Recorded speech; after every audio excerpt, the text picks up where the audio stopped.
Halo teman-teman semuanya, selamat pagi, siang, sore, dan malam. Selamat datang kembali di channel saya. Dan kali ini kita akan membahas tentang sistem perekonomian. Semoga kalian masih semangat ya, bahagia untuk belajar hal baru. Pada kesempatan kali ini kita akan membahas sesuatu yang sangat penting, yaitu tentang sistem ekonomi. Ya, tadi saya udah bahas, sorry. Kenapa penting banget? Karena sistem ekonomi itu adalah fondasi di bagaimana sebuah negara berjalan. Ekonomi itu penting. Ya, saat dipilih suatu bangsa, sistem yang dipilih suatu bangsa akan menentukan bagaimana rakyatnya hidup, bagaimana pemerintah mengatur sumber daya, bahkan sampai bagaimana kita bisa membeli kebutuhan sehari-hari di warung, di supermarket.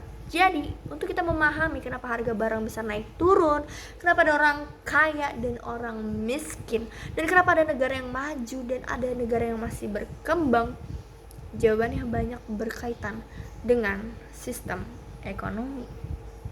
Mari kita mulai dengan pengertiannya dahulu ya. Jadi sistem ekonomi itu apa sih? Sistem ekonomi merupakan cara suatu bangsa, baik masyarakat ataupun pemerintah dalam mengatur kehidupan perekonomiannya. Nah, sistem ekonomi ini berbeda-beda di setiap negaranya. Kenapa? Karena setiap negara punya sejarah, punya kondisi alam, punya lembaga ekonomi, lembaga politik, lembaga sosial, falsafah hidup, dan ideologi yang berbeda. Misalnya Indonesia dengan Pancasila, Amerika dengan liberalismenya, atau Uni Soviet dulu dengan sosialismenya. Semua itu memengaruhi sistem ekonomi yang mereka pilih. Dalam sistem ekonomi ada 3 pertanyaan besar yang harus dijawab oleh setiap bangsa. Apa yang akan diperoleh? Apakah beras, mobil, teknologi, atau jasa? Bagaimana cara memperolehnya? Apakah dengan teknologi yang canggih, tangan manusia, atau gabungan keduanya? Dan untuk siapa barang atau jasa itu diproduksi? Untuk kalangan tertentu atau semua kalangan? Nah, 3 pertanyaan ini yang menjadi inti dari perbedaan sistem ekonomi di dunia. Sekarang kita akan membahas macam-macam sistem ekonomi secara umum. Ada beberapa jenis sistem ekonomi, yaitu ada ekonomi tradisional, ya udah pasti tradisional mah. Terus ada liberal atau kapitalis, sistem ekonomi komando atau sosialis, sistem ekonomi campuran, dan ada sistem demokrasi ekonomi yang dianut sama negara kita yang tercinta ini. Oke, dari namanya juga udah ketahuan siapa yang menganut itu ya. Pertama, kita akan bahas sistem ekonomi tradisional. Sistem ini adalah sistem yang didasarkan pada adat istiadat, kebiasaan, dan tradisi yang diwariskan dari generasi ke generasi. Namanya juga masih tradisional ya. Mengatur bagaimana cara memproduksi, berdagang, memenuhi kebutuhan sehari-hari, semuanya mengikuti apa yang sudah dilakukan sama nenek moyangnya, guys. Nah, biasanya sistem ini dijalankan oleh masyarakat yang masih sederhana dan masih bergantung pada sektor pertanian, perikanan, dan juga peternakan. Jadi masih alam ya. Mereka bekerja sesuai kebiasaan tanpa teknologi modern. Lebih mengutamakan kebersamaan. Nah, ciri-ciri sistem ekonomi tradisional apa aja? Yang pertama, belum ada pembagian kerja yang jelas, karena semua orang bisa melakukan hampir semua hal dikerjakan. Pertukaran dilakukan dengan sistem barter. Ya adalah namanya tradisional ya, dulu kita juga barter gitu, misalnya tukar sayur sama garam. Terus kegiatan ekonominya terbentuk karena kebiasaan, bukan karena inovasi baru. Terus jenis produksinya disesuaikan dengan kebutuhan sehari-hari, bukan untuk dijual, jadi buat kebutuhan sehari-hari aja gitu. Terus tanah dianggap sebagai sumber kehidupan dan kemakmuran utama. Udah pasti ya, masyarakat desa. Kehidupan masyarakatnya bersifat kekeluargaan, gotong royong, dan saling membantu. Dan kebaikan sistem tradisional ini tuh pastinya tidak ada persaingan, karena mereka cuma memenuhi kebutuhan hidupnya aja, dan masyarakatnya damai. Tidak ada tekanan jiwa atau stres dibebani oleh target produksi, nggak ada. Sistem barternya mendorong kejujuran, karena orang harus memberikan barang yang setara nih nilainya. Tapi keburukannya juga ada sih, banyak. Misalnya kegiatan ekonomi hanya sebatas untuk memenuhi kebutuhan. bukan meningkatkan kesejahteraan. Jadi gitu-gitu aja masyarakatnya. Terus perubahan dianggap tabu karena sulit terjadi kemajuan. Lalu ada efisiensi penggunaan sumber dayanya rendah karena banyak potensi yang terbuang. Contohnya, sistem ini masih bisa ditemukan di beberapa suku pedalaman di Indonesianya, misalnya di Papua dan atau Kalimantan, di mana masyarakatnya masih sangat mengandalkan alam dan adat. Ya, sudah jelas. Selanjutnya ada ekonomi liberal atau kapitalis yang juga dikenal sebagai sistem ekonomi pasar. Dalam sistem ini, individu diberi kebebasan penuh untuk melakukan kegiatan ekonomi, memiliki alat produksi, mencari keuntungan sebesar-besarnya.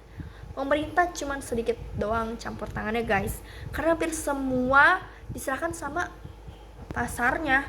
Ciri-cirinya adalah hak milik atas alat produksi dikuasai oleh individu di swasta, bukan negara, udah pasti, karena diserahkan semuanya ke pasar. Ada pembagian kelas dalam masyarakat, ada kelas kaya dan kelas miskin. Ada persaingan bebas antar pengusaha. Wow ya. Nah, kebaikannya apa? Kebaikannya setiap individu bebas mengatur perekonomiannya sendiri tanpa diatur oleh negara. Individu bebas memiliki alat produksi. Persaingan mendorong kemajuan karena setiap pengusaha berusaha memberikan yang terbaik. Produksi disesuaikan dengan apa yang dibutuhkan masyarakat.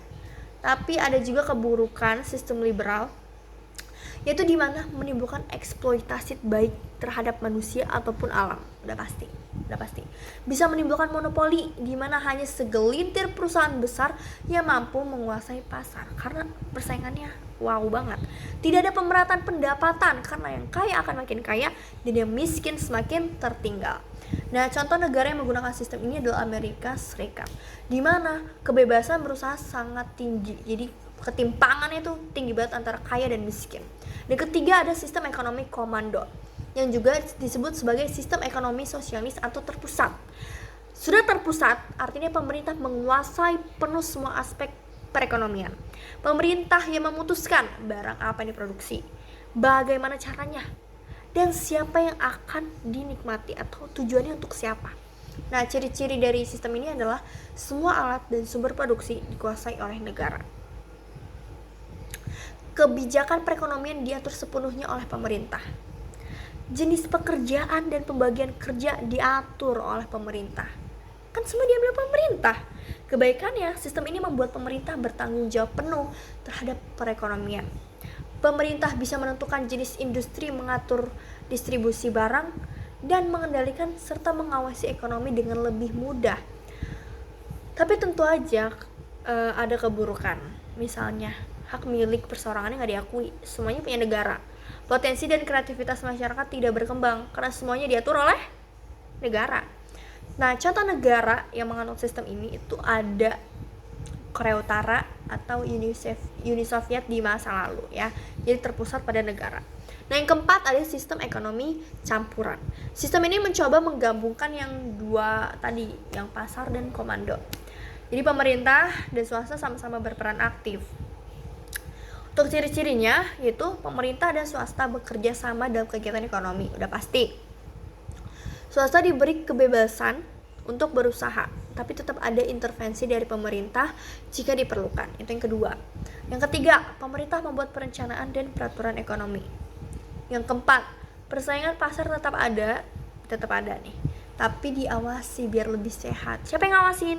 Pemerintah. Kelima, mekanisme pasar menentukan barang dan harga, tapi pemerintah tetap mengatur sumber daya penting. Yang keenam, pemerintah berhak mengelola sumber daya yang menyangkut hajat hidup orang banyak. Yang ketujuh, pemerintah dan swasta relatif seimbang. Jadinya kayak ya bisa tapi pemerintah ikut. Distribusi barang jadi lebih berata ke positifnya. Terus produsen inovatif nih, jadi keuntungannya dapat.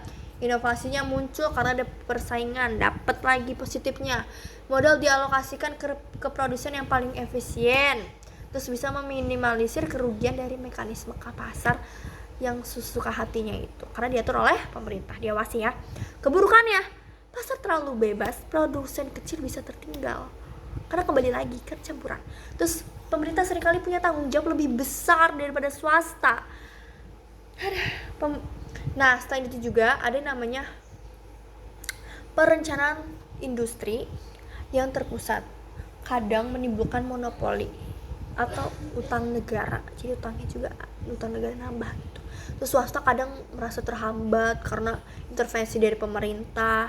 Terus masalah ekonomi, inflasi dan pengangguran juga muncul. Terus pertumbuhan ekonomi cenderung lambat pada sistem ini.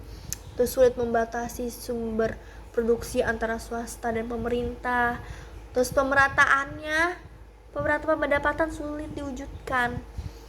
Aduh, gitulah ya, setiap positif ada negatifnya. Dan yang terakhir, kita sampai pada sistem ekonomi negara kita, yaitu sistem demokrasi ekonomi yang dianut oleh Indonesia tercinta ini. Sistem ini berpandangan bahwa masyarakat adalah pelaku utama pembangunan ekonomi, sementara pemerintah berperan sebagai pengarah, pembimbing, dan pencipta suasana yang kondusif. Ciri positif demokrasi ekonomi yang pertama, perekonomian disusun sebagai usaha bersama berdasarkan asas kekeluargaan. Sudah pasti. Cabang produksi penting dikuasai negara biar tidak ada monopoli kan. Bumi, air, dan kekayaan alam dikelola untuk kemakmuran masyarakat, kemakmuran rakyat ya. Lalu yang keempat, kekayaan dan keuangan negara dikelola oleh persetujuan lembaga perwakilan rakyat DPR. Yang kelima, perekonomian daerah dikembangkan secara serasi dan seimbang. Yang keenam, warga negara bebas memilih pekerjaan dengan hak atas penghidupan yang lain sesuai dengan undang-undang ya. Hak milik perorangan diakui tapi tidak boleh bertentangan dengan kepentingan hukum. Yang kedelapan, potensi dan kreativitas warga negara dikembangkan tanpa merugikan masyarakat. Setiap hal positif ada negatifnya. Apa negatifnya? Yang pertama, free flight liberalism. Itu persaingan bebas yang bisa mengeksploitasi manusia. Kedua, etatisme, di mana negara terlalu dominan sehingga mematikan kreativitas swasta. Yang ketiga, monopoli, yaitu kekuatan ekonomi terpusat pada kelompok tertentu yang merugikan masyarakat. Jadi teman-teman, dari semua sistem-sistem tadi, kita bisa lihat bahwa nggak ada sistem ekonomi yang sempurna kan. Kalau sistem tradisional tadi damai, tapi nggak berkembang, lambat. Kalau sistem liberal mendorong inovasi, tapi kesenjangannya kerasa banget kan. Kalau komando, dia menjamin pemerataan, tapi mematikan kreativitas rakyat karena terpusat. Kalau campuran, dia nggak coba ngambil jalan tengah, tapi tantangannya banyak toh. Nah, Indonesia memilih sistem demokrasi ekonomi berlandaskan Pancasila dan Undang-Undang Dasar. Tujuannya untuk kemakmuran rakyat secara adil dan merata. Mantap ya. Nah, itu tadi penjelasan super lengkap tentang sistem ekonomi kayaknya. Kalau ada yang kurang ya tambahin aja. Semoga lebih paham dan bisa melihat bagaimana teori ekonomi itu berhubungan langsung dengan kehidupan sehari-hari kita. Karena memang berhubungan, karena kita hidup di negara toh. Jadi negara kita pasti memiliki sistem ekonomi gitu kan. Ya, contohnya kayak harga cabai kok bisa naik tuh gimana tuh, coba ya. Dan terima kasih sudah menonton sampai habis. Jangan lupa like, share, and subscribe. Gak usah di subscribe, like aja guys. Sampai ketemu di penjelasan video berikutnya. Bye bye. Kalau kecepatan bilang ya.